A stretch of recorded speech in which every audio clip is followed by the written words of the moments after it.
মাত্র একটি ডিম আর আটা দিয়ে তৈরি খুবই মজার একটি ভাজা কেকের রেসিপি আজকে শেয়ার করব। হ্যালো এভরিওয়ান, আসসালামু আলাইকুম। সবাই কেমন আছেন? আশা করি সবাই আল্লাহর রহমতে সুস্থ আছেন, ভালো আছেন।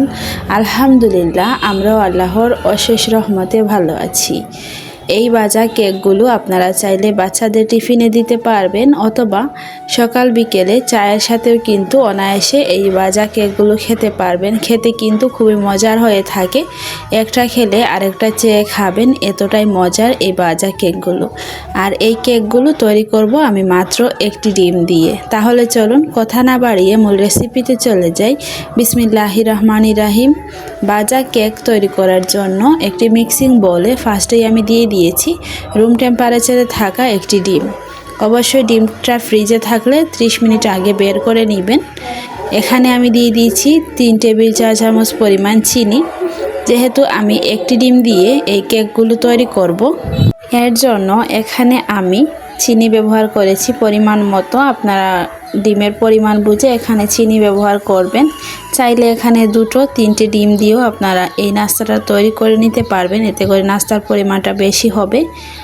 এখানে আমি দিয়ে দিয়েছি ভ্যানিলা এসেন্স ডিমের গন্ধ দূর করার জন্য। দিয়ে দিব এখানে আমি সয়াবিন তেল 3 টেবিল চা চামচ পরিমাণ দিয়ে সব কিছুকে একসাথে মিশিয়ে নিব। ভ্যানিলা এসেন্সটা অবশ্যই দেওয়ার চেষ্টা করবেন, এতে করে ডিমের একটা বাজে স্মেল থাকে সেটা চলে যাবে। আর যদি হাতের কাছে ভ্যানিলা এসেন্স না থাকে তাহলে এলাচের গুঁড়া অথবা লেবুর খোসা গ্রেট করে দিতে পারেন, এতে করে ডিমের গন্ধ চলে যাবে। এখানে আমি 2 কাপ পরিমাণ আটা দিয়ে একটা হুইক্সের সাহায্যে ভালো করে ডিমের সঙ্গে মিশিয়ে নিচ্ছি। এখানে কিন্তু আমি কোনো ধরনের পানি ইউজ করিনি।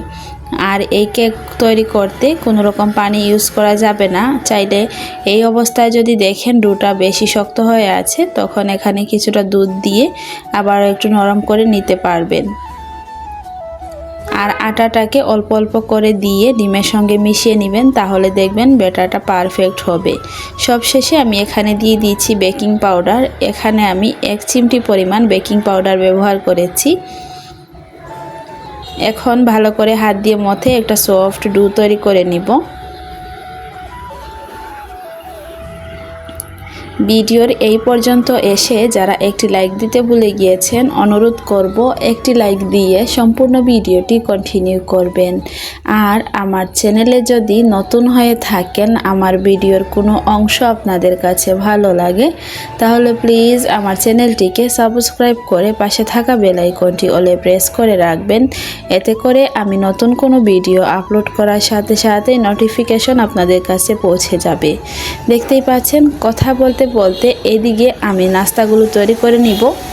এখানে আমি হাতের মধ্যে একটু মিশ্রণ নিয়ে নিলাম, নিয়ে ভালো করে গুল করে এটাকে সুন্দর করে একটা গোলাকারে শেপ করে নিয়েছি। তারপর হাতের মধ্যে নিয়ে একটু চ্যাপটা করে আমি একটা চামচের সাহায্যে দাগ টেনে নিচ্ছি। দেখুন, আপনারা প্লিজ দেখে বুঝে নেবেন আমি কিভাবে তৈরি করছি।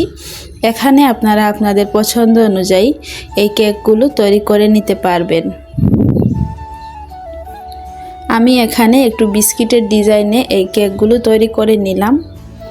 আসলে এটাকে বিস্কিটও বলতে পারেন, খেতে কিন্তু এরকমই লাগে। তো এখন আমি কেকগুলোকে ভেজে নিব। এর জন্য একটি কড়াইয়ের মধ্যে পরিমাণ মতো তেল দিয়েছি। তেলটা যখন হালকা গরম হয়ে আসছে, তখনই আমি একে একে কেকগুলো ছেড়ে দিচ্ছি। সবগুলো কেক আমি একসাথে দিয়ে চুলার আঁচটাকে কমিয়ে আমি উল্টে পাল্টে এগুলোকে ভেজে নেব। এগুলো কিন্তু দ্রুত কালার চলে আসে, তাই এটাকে 2-1 সেকেন্ড এভাবে ভেজে নিয়ে তারপর উল্টিয়ে দিতে হবে। দেখুন, অপর দিকে কিন্তু কালার চলে আসছে, আমি উল্টিয়ে দিয়েছি। এইভাবে করে আমি নেড়ে ছেড়ে কেকগুলোকে ভেজে নিব। আর অবশ্যই চুলার আঁচটাকে কমিয়ে রাখবেন, এতে করে কেকের ভিতরটা খুবই সুন্দরভাবে কুক হবে। আর যদি চুলার আঁচটাকে বাড়িয়ে এগুলো ভাজতে যান, তাহলে উপরটা দ্রুত কালার চলে আসবে আর ভিতরটা কাঁচাই থেকে যাবে। এতে করে কেকটা খেতেও ভালো লাগবে না, আর এই জিনিসগুলো কিন্তু নষ্ট হয়ে যাবে।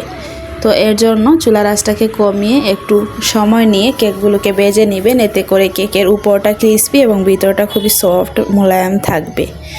তো দেখতেই পাচ্ছেন আমি নাস্তাগুলোকে এখন উঠিয়ে নিচ্ছি। একটা ছাঁকনির মধ্যে আমি তেলটাকে ছেঁকে নাস্তাগুলোকে উঠিয়ে নিব।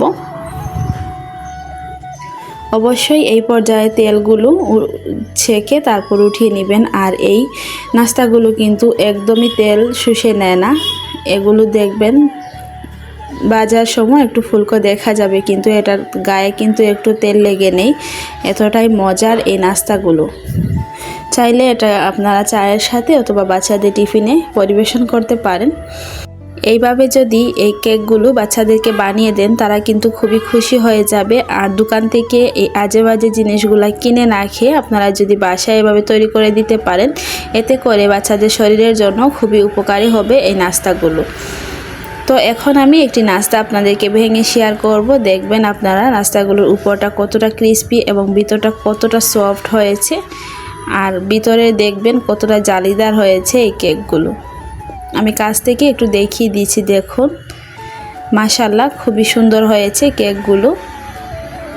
তো অবশ্যই এইভাবে একবার ট্রাই করে দেখতে পারেন। এটাতে কিন্তু বেশি একটা উপকরণও লাগে না, মাত্র 2-1টা উপকরণ হলেই কিন্তু আপনারা খুবই মজার একটি নাস্তা বানিয়ে নিতে পারবেন। তো এই ছিল আমার আজকে ভাজা কেকের রেসিপি। আপনাদের কাছে কেমন লাগলো প্লিজ কমেন্ট করে জানাবেন। যদি ভালো লাগে তাহলে প্লিজ আমার ভিডিওটি ফ্রেন্ডস অ্যান্ড ফ্যামিলির সাথে শেয়ার করে দিবেন। সবাই অনেক বেশি ভালো থাকবেন, সুস্থ থাকবেন। দেখা হবে পরবর্তী কোনো ভিডিওতে। আল্লাহ হাফিজ, আসসালামু আলাইকুম।